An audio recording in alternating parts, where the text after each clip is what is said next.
Good afternoon, everyone. Thank you so much for joining us for another event here at CENTRO. Today, you are joining us for our Cafecito con Clara Román Odio, where we'll be speaking about Spiritist women in Puerto Rico. In this talk, we'll be talking about the ties between Spiritism, women, and colonialism with Professor Jillian Baez and Professor Clara Román Odio. Please take it away. Thank you so much. Welcome, everyone. I'm Jillian Baez. I am a professor in the Africana, Puerto Rican, and Latino Studies Department at Hunter College and on the doctoral faculty in Gender and Women's Studies at the CUNY Graduate Center. And I am so thrilled to introduce and also to interview our guest today. So Clara Román Odio is Professor Emerita of Latin American Literature at Kenyon College in Gambier, Ohio, in the United States. Her research examines decolonial theory and gender and race studies in cultural productions from Latin America and the Caribbean. She has published extensively, including the books Octavio Paz en los debates críticos y estéticos del siglo XX, Sacred Iconographies in Chicana Cultural Productions, the volumes Transnational Borderlands in Women's Global Networks, and Global Local Geographies, the dislocations of contemporary feminisms. And the books that we'll talk about here today also, Mujeres Espiritistas en Puerto Rico, Spiritist Women in Puerto Rico, 1880 to 1920, which received the PEN International Puerto Rico Award in the essay category, the second literature prize from the Puerto Rican Institute of Culture in the research and critical category, and an honorable mention from the International Latino Books Award in the Best Book on the Subject of Women category. Her most recent publication, Memorias de mi Espíritu, Memories of My Spirit, was published in English earlier this year in 2025. So welcome, Dr. Román Odio. We're so thrilled to have you today. Thank you, Jillian, for your kind introduction, and thank you to the Center for Puerto Rican Studies at Hunter College for their invitation to share with you all my work on Spiritism, Puerto Rican women, and colonialism. It is really my pleasure to be here with you in this cafecito. Wonderful. So let's begin by discussing the cover to your book, Spiritist Women. I'm going to pull it up in just a moment. I would love for you to just discuss, why did you choose this image? Yes, this is a photography published in 1915 by Fiat Lux, a Spiritist magazine of the time, and it shows a Spiritist assembly held at the Variedades Theater in Bayamón, Puerto Rico, from July 3rd to July 5th. What interested me about this image is that it reveals several facts about Spiritism in Puerto Rico at the turn of the 19th century. First, by 1915, Spiritism was well established in the island. As you can see, the theater is full. Second, the movement promoted and continues to promote class, gender, and racial equality. Here you can see people of all races, classes, and genders, and women in particular are seated prominently. Third, children are also attending in these gatherings. So showing that Spiritism as a moral philosophy was considered very much appropriate for children. So I thought that it was a very telling images of the context of the movement in Puerto Rico at the time frame that I was working on. Thank you. It is such a striking image. So let's talk a little bit more about the book itself. Would you please talk about the focus, goals, and outcomes of your research in Mujeres Espiritistas? Yes. Well, the focus of my research was was understanding the contributions of pioneer Spiritist women in Puerto Rico during the colonial transitions from Spain to the United States. if you were to look at what is available on the subject, at least 3 years ago, you would find these women mentioned as footnotes in the official history, maybe half a page at the most, with the exception, of course, of Luisa Capetillo. But in actuality, these are truly remarkable, productive writers and courageous women. So my goal was to make their histories, primary works, my analysis of them available to a broad audience, as well as an avenue for the voices of contemporary practitioners of Spiritism in Puerto Rico. In terms of the outcome, well, first was a digital bilingual collection that contains close to 3,000 pages, digitized pages, including the primary works by these writers, my analysis and other analysis, magazines, biographies, and video interviews of contemporary spiritists in the island. This material, this collection is bilingual. It is open to the public to download materials for free, watch interviews, read the transcripts, captions, and they are in a URL that it is espiritistas.pr.hunter.cuny.edu, and that is in Spanish. And the English is the same URL, espiritistas.pr.hunter.cuny.edu, but then at the end you have a slash and en for English. So, you can access this anytime. The second outcome was the book, Mujeres Espiritistas en Puerto Rico, 1880-1920, which is also available in English, Spiritist Women in Puerto Rico, 1880-1920. Okay, wonderful. Just so everyone knows, I have posted the links for for the bilingual exhibition, both for the one in Spanish and the one in English, if you look at the chat box. So the next question I have for you, and I'm seeing this is the same question that one of the participants is raising, so we're on the same page here. But I want to ask, before we delve further into the book, can you talk briefly about what Spiritism or Espiritismo is and how it has been practiced specifically in the context of Puerto Rico? Yes, Spiritism as a philosophical doctrine was born in France in 1857. It investigates the manifestations of disembodied intelligences who call themselves spirits.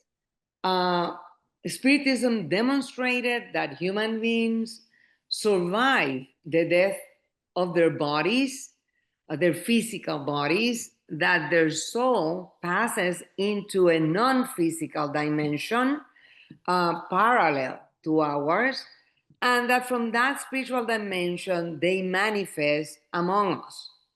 Now, contemporary researchers who are not spiritists but who investigate the theme of past lives confirm spiritist principles such as the pre-existence and survival of the soul, of the spirit, reincarnation, the universal evolution of the souls, mediumship, and of course the existence of God. For example, the Canadian doctor in medicine, Ian Stevenson, investigated cases of children who spontaneously remember past lives, speaking languages that they could not know learn at the time in this life, or reveal places and relatives from previous lives.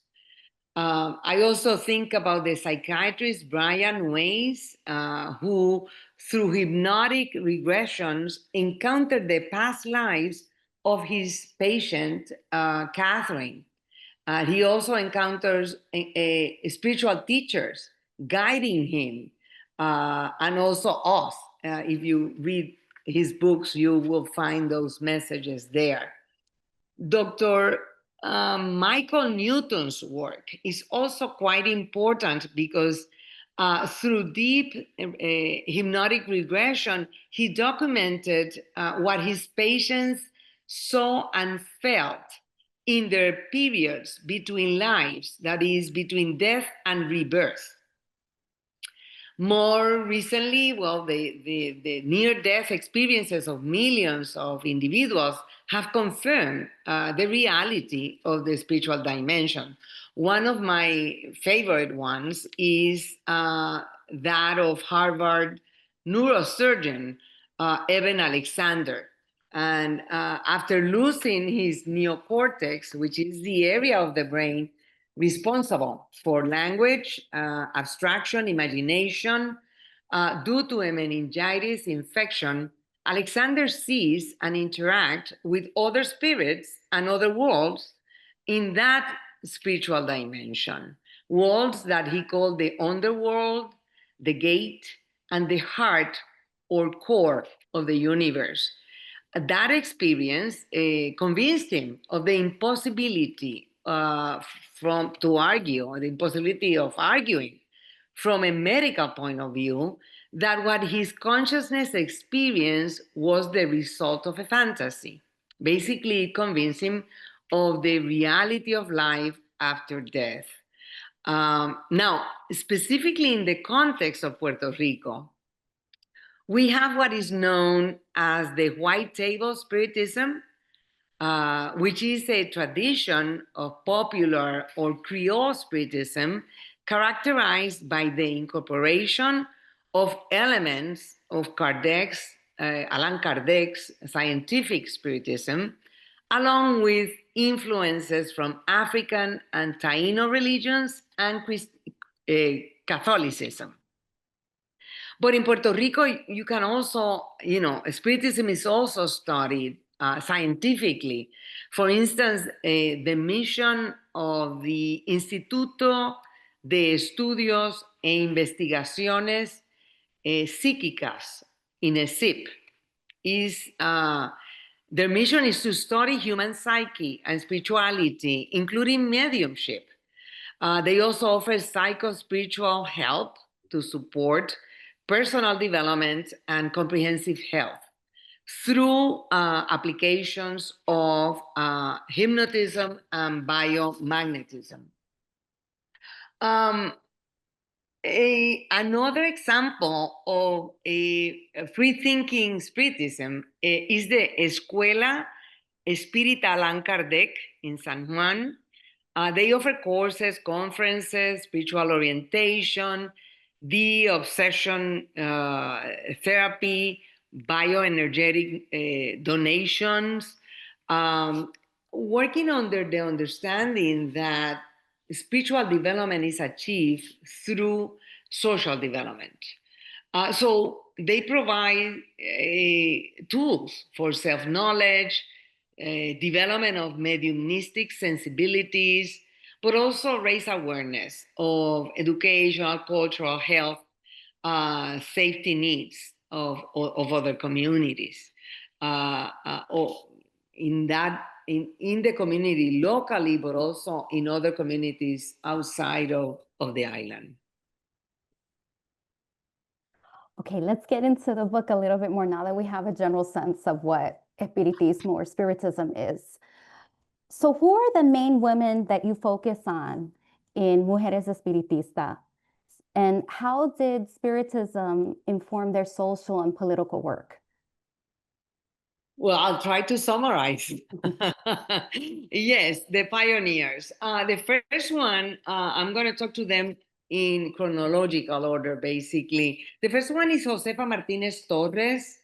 She was born in Ponce between 1862 1863. We don't have an exact year. Into a very humble family. She was blind in one eye since childhood, lost vision in the other eye when she was 8 years old, and lost her mother when she was 10. However, Martinez Torres stood out for her publications of dictations from beyond the grave.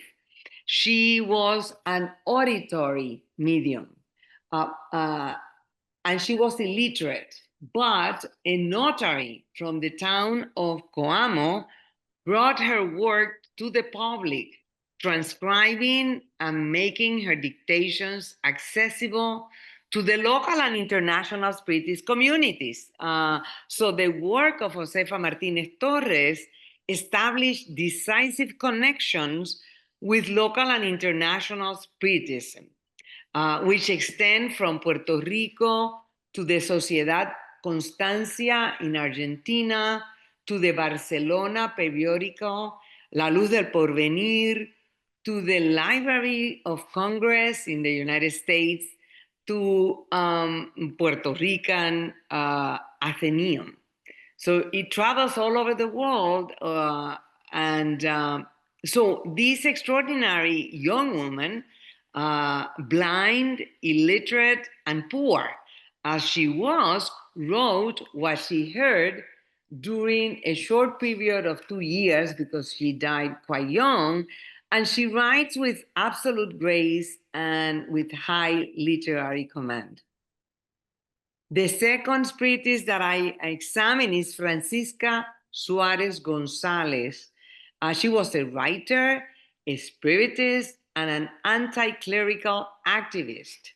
She was also blind, but through her spiritist dictations and journalistic work, she challenged the ecclesiastical hierarchies and the conservative Puerto Rican elite of the time who resisted the transformational movements promoted by free thinking and Spiritism. In her book, Refutación al Vicario Capitular, refutation to the capitular vicar, which was the highest figure in the island at the time, emerged important themes of her time, including the abuse of the clergy, the maxims of Spiritism, and the emerging liberal ideology of the time. So Refutación demonstrates both the political optimism of the times and Suarez's discursive agency, which rationally challenged the vicar, who was becoming quite quickly an absolute and obsolete figure in the political landscape of the time.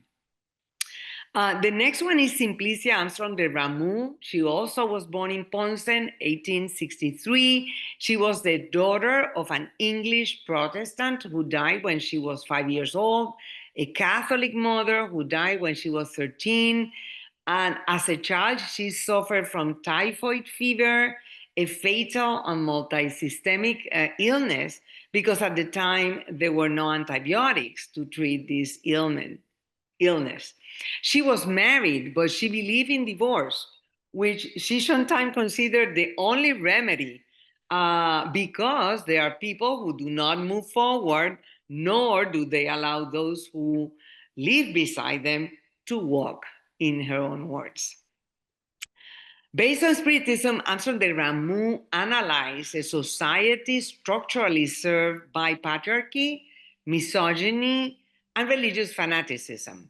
She redefined both gender roles and domesticity and religious fanaticism. And adopted a spirituality that allow her to approach the experience of the oppressed with great charity and justice. It's interesting that for Simplicia, the main cause of female oppression was not sex, and she explained that in her book, but cultural customs and systemic prejudices. Ahead of her time, I think that she awakens in women what many decades later Pablo Freire called the pedagogy of the oppressed. The next one is Agustina Guffain. She was one of the most well-known and influential Spiritist leaders of her time. Guffain challenged the problems of isolation and lack of education, female education. She created essential networks that facilitated support among women in the turn of the century in Puerto Rico. She was a writer, but she also published a magazine, the Iris, El Iris de Paz, the Iris of Peace, was published from 1900 to 1912. And it brought together the voices of Puerto Rican Spiritists. Women published stories, novels, essays, ideas, aspirations of her time. This enabled the emergence of a popular culture in a way that challenged the literate culture of the state and church. So, Spiritist women actively participate, thanks to Guffain, in public forums, connecting the personal and the collective. Also, her magazine, The Iris of Peace, was primarily responsible for establishing in the island the Federation of Spiritists of Puerto Rico in 1903. Another important pioneer that I study is Lola Baldoni. She was a granddaughter of a French officer who, fleeing from a massacre in the Dominican Republic, settled in Puerto Rico at the end of the 18th century. And Lola was the second of 5 girls, all of them Spiritists, daughters of a free-thinking anti-Spanish family that professed Spiritism. She belonged to the so-called early feminism that fought for women's right and education and suffrage. She stood out as a writer and also as an abolitionist of the death penalty. She came up with a campaign that was successful at the time. She was well known in Puerto Rico and Spain. She published the book Impresiones, Colección de Artículos, where she highlights the gender prejudices that impeded women's intellectual and moral development. And of course, Luisa Capetillo, which is much better known, was a writer, a spiritist, international labor worker, and advocate of universal suffrage. She's one of the most prominent political and literary figures of the early 20th century. She was a daughter of a Basque worker and a French immigrant. She was a leader of the Free Federation of Workers and wrote for working class newspaper and magazines. Her perspective is informed by anarchism and spiritism. An interesting fact about Capetillo is that she worked as a reader in a tobacco stemming manufacturing factories, where she read out loud from the international anarchist press, literature, philosophical essays, and local and international news of interest to workers. She published several books, but her book that has a very long title, but I have to say it because it's essential, is called My Opinion on the Liberties, Rights, and Duties of Women as Partners, Mothers, and Independent Beings in the Home, Family, and Government. You see here the intersectionality that she's putting forth many decades before it became a popular term. This book was published in 1911 and reprinted in 1913, and is considered one of the earliest feminist treatises in Latin America and the Caribbean, and an important example of a worker, feminist spiritist, spiritualist writing. So these were extraordinary women who faced overwhelming oppression because they were daughters of a colonial, patriarchal, misogynistic system without voice or vote at the time. But they transformed Puerto Rican society by addressing problems that affected them directly, like lack of education and rights, cultural misconduct, isolation, intersectional oppression, and religion fanaticism. And they use Spiritism to critically analyze their political and social context. And these analyses radicalized them in the public sphere. So it was quite a joy to discover their writing. That's amazing. And of course, I will share information about the book in just a little bit in the chat box. There are already folks asking for the information for the book, wanting to learn more about these women. So after you published this book, Mujeres Espiritistas, right? Spiritist Women, which I want to emphasize is it's an academic book, right? So it's based on research, right? Archival research, close reading of literature, interviews. Then you go on to write your memoir, Memorias de mi Espíritu, right? Memories of my spirit. Yes. What prompted you to write this memoir? Well, yes. Well, I had just completed my study on pioneer Spiritist women in Puerto Rico. I had read their primary works and also analyzed this text, close reading analysis, and also analyzed the island's social and political context in order to identify the dominant power dynamics that in these social narratives. And of course, I studied Spiritism. I read the foundational works by Allan Kardec, Leon Denis, Gabriel Delaine, and also contemporary writers like Puerto Rican writer Pablo Serrano, a doctor who writes wonderful books. John Aispurua, very, very well known worldwide, a professor from Venezuela. What happened was that this study of Spiritism offered me a different conceptual framework to approach my own spiritual experiences and understand myself better.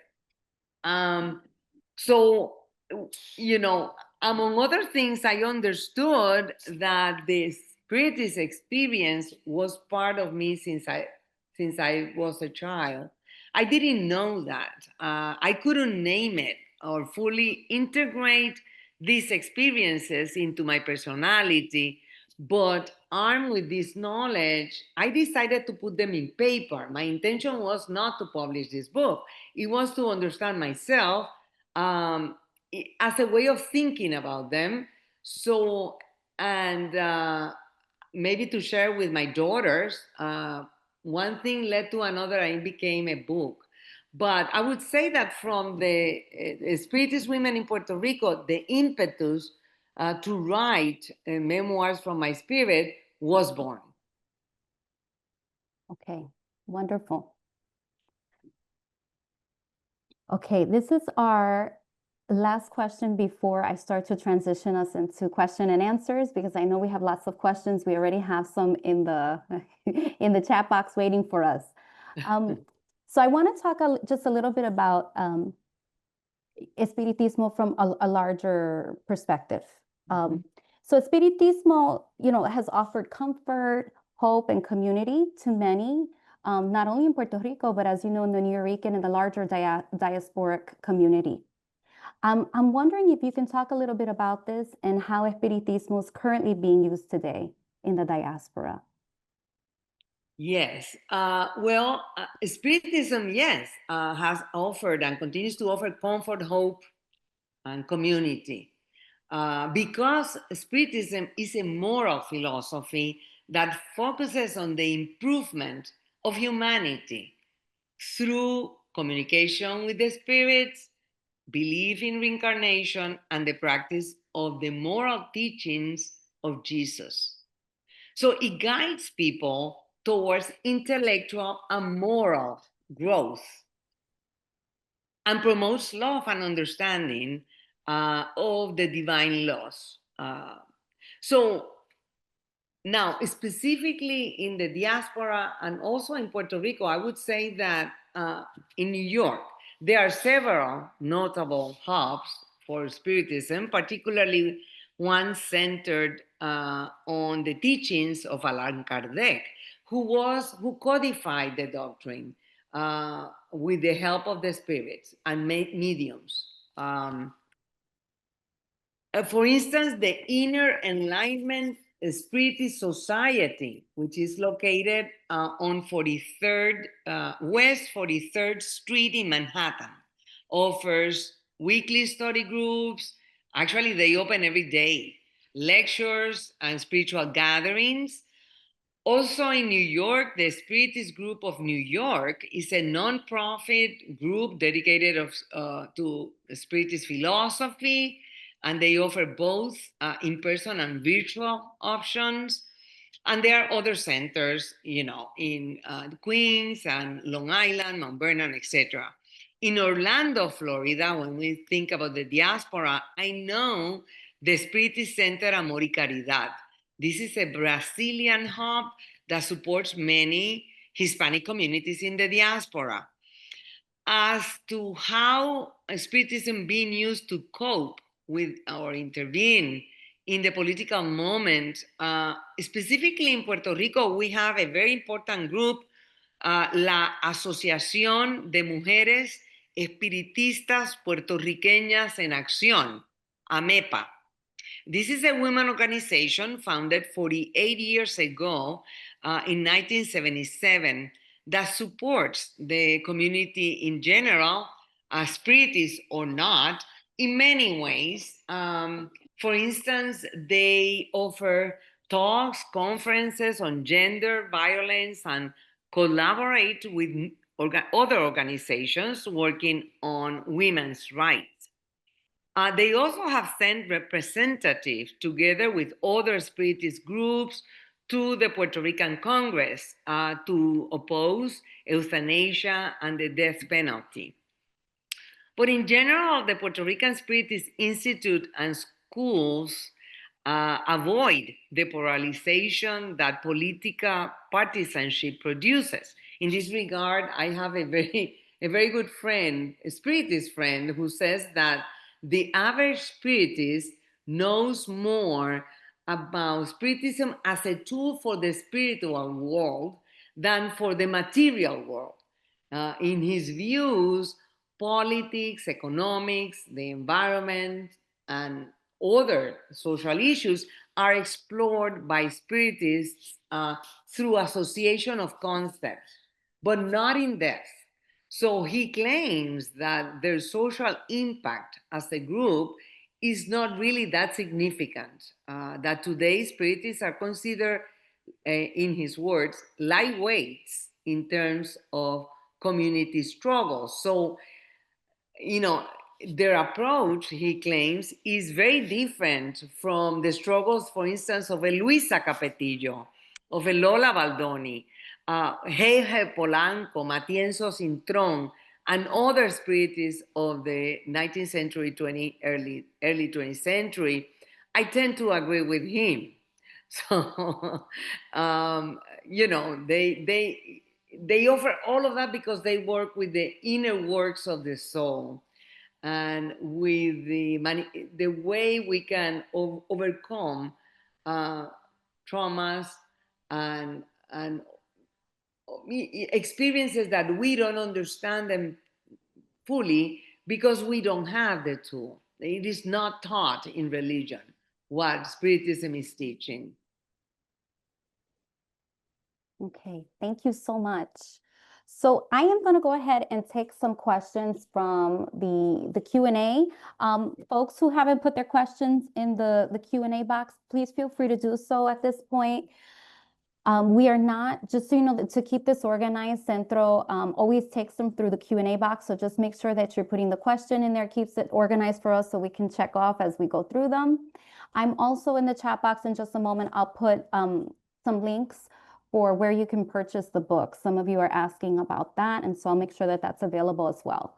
Okay, so I'm going to take this in the order that I see them. So the first one I see is from Adriana Rios Nieves, who is a fellow this year at Centro, and says, thank you so much for the work you do. Your scholarship has been really helpful for my research on Josefa Martinez Torres. In your book, page 58, you notice that Josefa, through Spiritism, offered Puerto Rican women a chance to, open quote, free themselves from a misogynistic and classist society, end quote, which I completely agree with. However, in her work, I find this expressed quite subtly. Are there other Spiritist writers from the period who were more direct in addressing women's lives and offering more explicit social critiques? Yes. The strongest one in that regard is Simplicia Armstrong de Ramu. Josefa Martinez Torres was very young. She died, I think that when she was 20 or 21 years old. So she didn't have a whole life to engage with the political social context. And I agree with you that her contributions are of a different kind, a little bit subtle. But, you know, I won't go into details because, but Simplicia Armstrong de Ramu is fantastic. I think that she redefined gender and domesticity and Buffane also. And of course, Capetillo. But Capetillo is more studied. I think that Simplicia Armstrong de Ramu is very, very full of new ideas, original in her application of, of, of Spiritism to the real social context, particularly for women.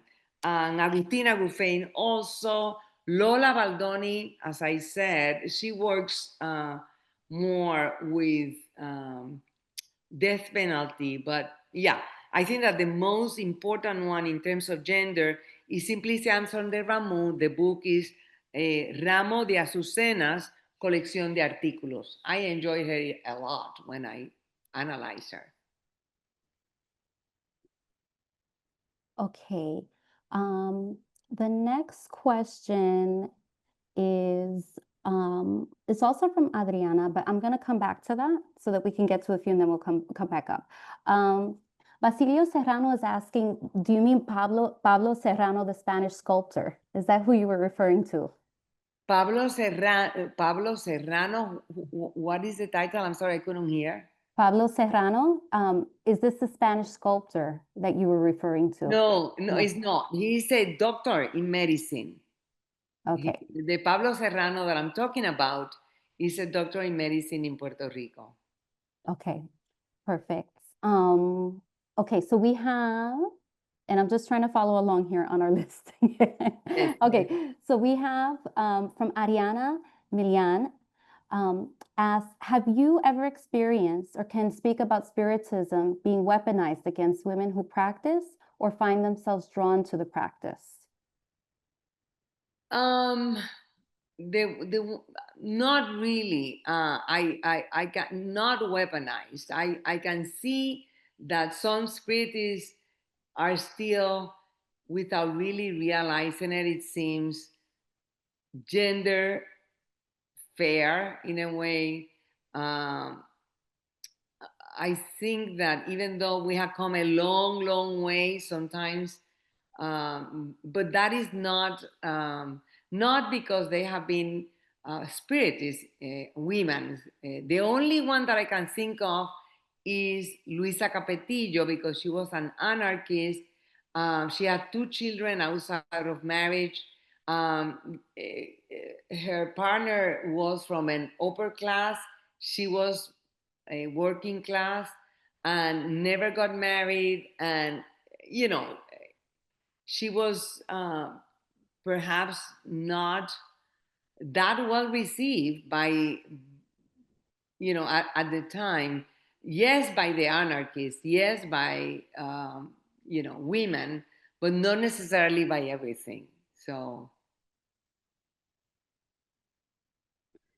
Okay, the next question that we have, I think is about Spiritism more broadly, and asks, how are spirits distinguished from false prophets?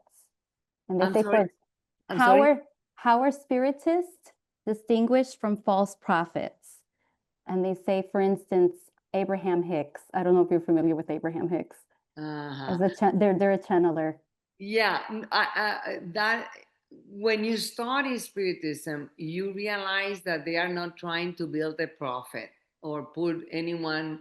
I mean, they are based on the doctrine is based on, uh, first of all, on the manifestation questions that are asked globally, not only in France but in Europe, in America, and continues to be asked, and these questions continue to grow. The book of the spirits that is codified, put together by Allan Kardec, but the content comes from the spirits through mediumship. Um, yeah, these materials are not putting forth a prophet, right? It is a philosophical doctrine. Um, at the time, Christianity was the religion, Catholicism was the religion in place, mostly Catholicism, but Christianity. And it is based on the teaching of Jesus. I mean, there is a book called El Evangelio según el Espiritismo, um, that talks about Jesus, but from exclusively from the point of view of the moral teaching of Jesus, what it means, how it can be interpreted. But I don't think that it has to do with putting any prophet at the head of the movement. No, it's a philosophical doctrine and scientific too. Okay, so our next question comes from S.S. Luz, who asks, tell us more about any negative misconceptions that have directly impacted the Espiritista empowerment work. Negative misconceptions. Well, that's a very interesting question because, like any text, you will take, you can become a fanatic, you can become, you can do many things with anything that is written.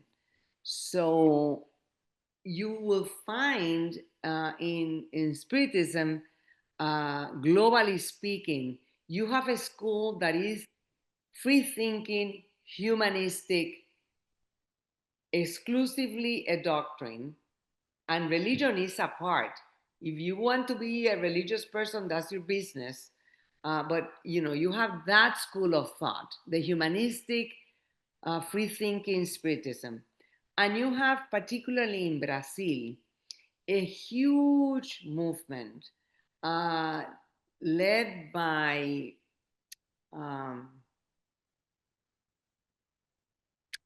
the name escaped right now, but it's a movement that is very powerful, and they conflate Christianity and Spiritism. It is a Christian um, movement, period. So that can lead to other interpretations, right?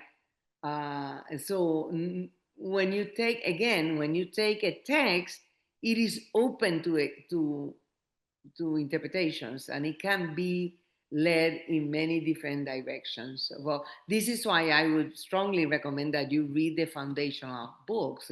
Allan Kardec published 12 books. I think that there were 12.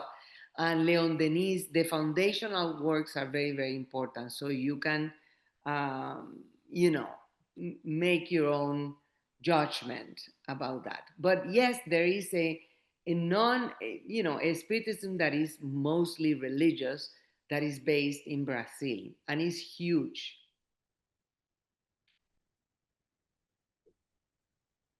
Okay, before I get to the next question, I just want to mention folks can ask questions in English or in Spanish. Either way, Dr. Román Odio will answer. So, si quieren preguntar en español, sí se pueden en el chat. Okay, so the next question I have here is from Tony C., who says, thank you for coming today. I would like to know how the Catholic religion, the African practices, and the indigenous influences of Puerto Rico influence spiritualism. Yeah, I haven't studied the Creole Spiritism in Puerto Rico. I didn't go into that line, but you will find the centers, the practices, where you find all kinds of Christian elements in the hub, in the center. A cross, the white tablecloth at the table, flowers, water, and there's nothing wrong with that. But that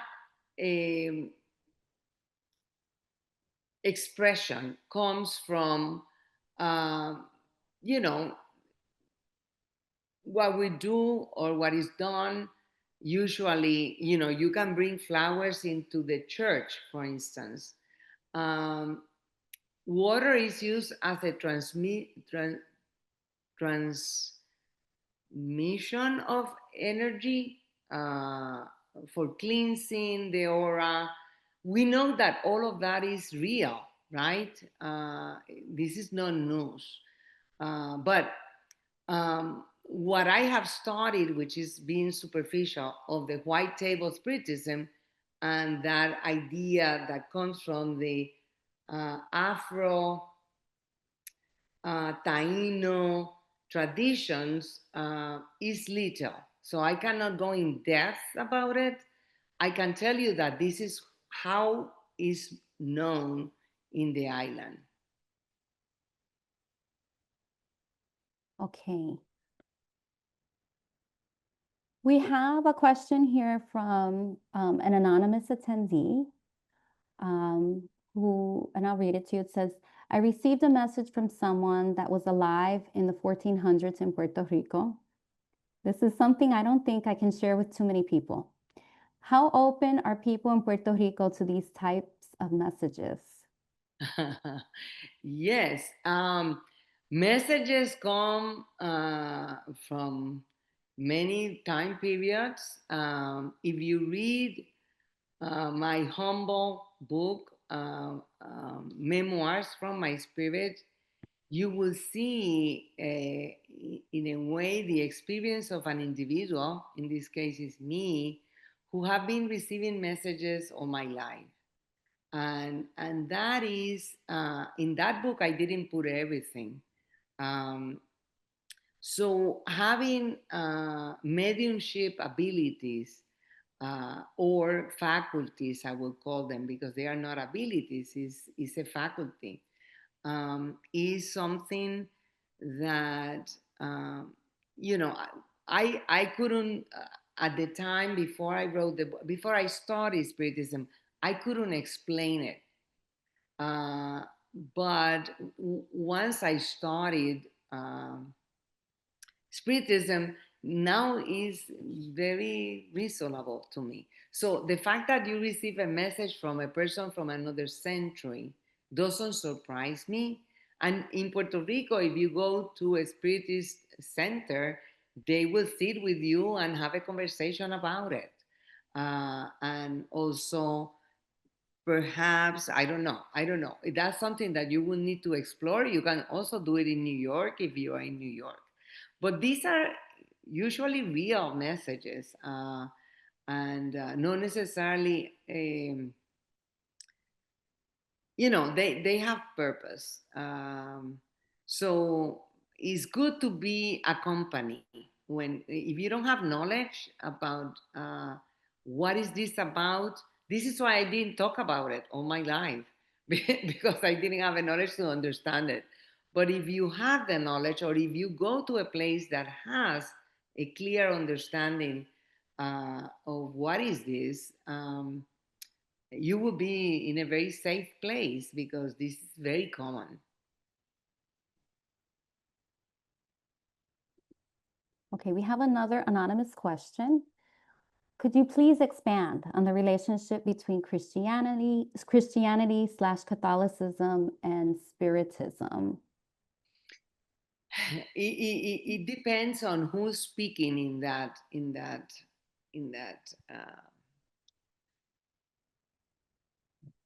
that statement that you put forth. I was born in a family. My grandmother, my paternal grandmother, was a spiritist and had a hub uh, all her life. My mother used to go to the hub, but the children did not go to the hub. It was centered more on adults. So I was taken to the Presbyterian church in town, and I grew up reading the Bible, praying at home, all of that. When I got married, and then for personal reasons, you can find them in my memoirs, I became a Catholic. And I was a Catholic for 35 years. And it was a very wonderful spiritual opportunity and experience for me because I read a lot and I study a lot Catholicism and I love it. And there's nothing wrong with it. Although it's a human institution, and any human institution is full of humanity, and humanity, you know, that is messy. Spiritism is a doctrine, and some people conflate them, the religion and the philosophical doctrine. I keep them apart. I pray every day. I practice my own spirituality because to me spiritism is not a disconnect. All of this is part of the same.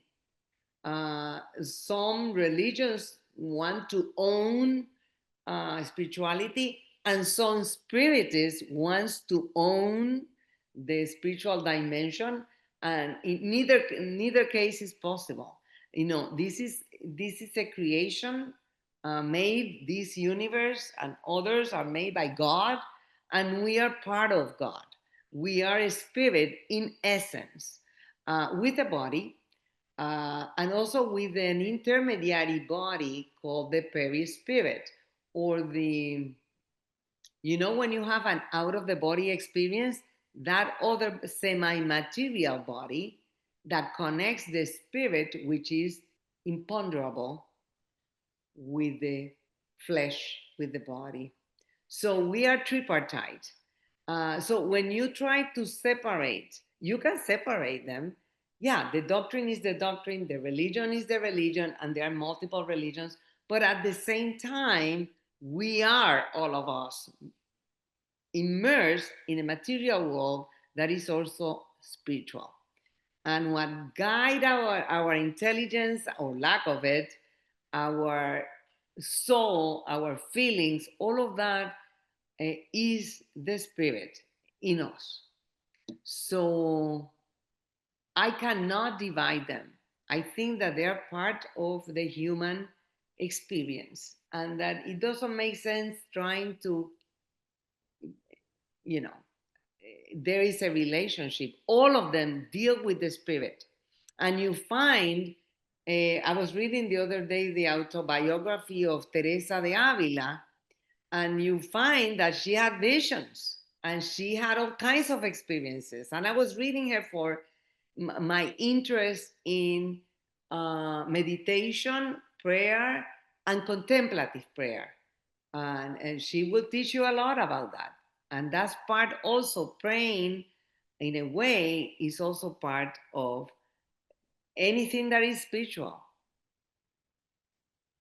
I hope I answer your question. It's a complicated question. And I think it's one that keeps coming up in a number of ways, right? Because I think as I'm thinking about the history of Spiritism, I mean, like you're saying, it comes from a Christian tradition, right? Right. And at the same time, it is not a religion itself, it's a philosophy, and it is Yeah. something that people can practice with religion, right? Or without. Or without, correct. And also that people bring in other, teachings from other spiritual traditions, right? Like, so for example, there might be spiritists who draw from Buddhist teachers, for example, and they also meditate as well. And That's so right. there's a lot of different ways, is what I'm getting at, that people practice it, but also recognizing that the doctrine itself is informed by a Christian positionality, right? Like, or Christian understanding. Yeah. Okay, we have a few more questions here. I do want to address one question that slipped into the chat earlier. Sharon Camacho was asking, can you explain what is meant by scientific in relation to Spiritism? I think that is confusing, right? Because there's the philosophy, there's the science, and then there's also Yes. like the way that people experience and practice Yes. Spiritism. Yes, of course. And science is a different thing today than it was in the 19th Mhm. century. That's an important distinction. Any discipline evolves. And at the time, they did all kinds of experiments with, uh, particularly with the mediums. They wanted to know if these expressions were real, and so science, what you can repeat, an experiment, you can repeat it and you can get the same results, right? um, so they use the scientific method in a way, but more in a humanistic in a way. But you have doctors in the sciences, as you have them today, studying Spiritism in England, in France, in Spain, and they still do that. How I am not a scientist, I am a humanist, but I have read these books. I'm going to mention a few. Gabriel Delane was an engineer who studied reincarnation. Um, an engineer who studied reincarnation and the immortality of the soul. And he used subjects to study that. In the contemporary world, the Canadian doctor in medicine, Ian Stevenson, studies in a study, and you can read his book, the spontaneous um, spontaneous manifestation of past lives in children.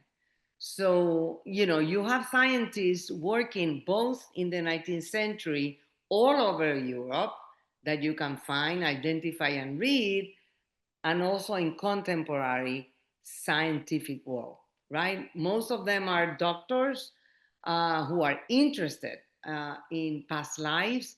Um, so that's how I would explain it. But the concept of science evolved, like the concept of religion evolves. Any of those subject matters change with time, but you can find that in both time frames. I just quote a few titles for you. All right, we're at the 4 o'clock mark, so we're going to wrap up. I'm going to ask one question here, or really it's two questions, but one of them is a quick answer, and the other one I think will help close things up. So Ariana Milian says, thank you so much for sharing your time and knowledge today. This has been amazing.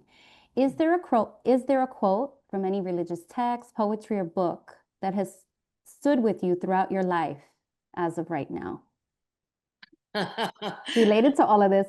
And then I'll give you a minute to think about that, because I think the easier question to answer that someone else is asking also is, also, could you repeat the name and location of the center in the city? for Of the our what? Of the of, what? of the center that was in New York, the Spiritist Center? Yes, that's easy. Let me see. I have it written here. One of them, let's see, is the Inner Enlightenment Spiritist Society, and it is on West 43rd Street in Manhattan. The other one in New York is the Spiritist Group of New York. If you Google that, you'll find the address very quickly. Okay. Okay, a quote that stayed with me for life. That's a difficult answer. I love my women, and I quote them plenty in this book of Mujeres Espiritistas, because they say things so well. But I am a professor of literature, retired professor of literature, and I have too many good quotes, not necessarily the memory to hold them tight, but I work with one writer who taught me for decades was Octavio Paz, and my book is on his long poems. So poetry for me has been an important genre, and I study it a lot. We have too many good writers in Latin America to be that selective, because I have enjoyed fully many of them, right? But in terms of Spiritism, I will go to my ladies. I also would recommend to read the foundational books. I think that Leon Denis, if you find any book of Leon Denis, it's a spiritist of the time, he has a fantastic language. And when I had an accident, this is a personal situation that you find in Memoirs, and I was in a deep sadness because of the physical pain and all of that, and I ordered 12 books by Leon Denis, and I read them, and I cannot tell you how many lines I mark, because he's a very, very rich writer, Leon Denis. You can find all his books in Spanish. I don't know the English translations, and he's French, of course. You can read it in the original too. Okay, so we will stop here. There are more questions coming in. But this is being recorded for folks who want to go back and watch it again or share it with other, with other folks. So I want to thank you so much for joining us today. We appreciate you being here, and I want to give a big thank you to the audience who was so engaged and asked so many different kinds of questions. We appreciate it. So have a wonderful afternoon, everyone. Thank you. Take care. Thank you so much. It was lovely.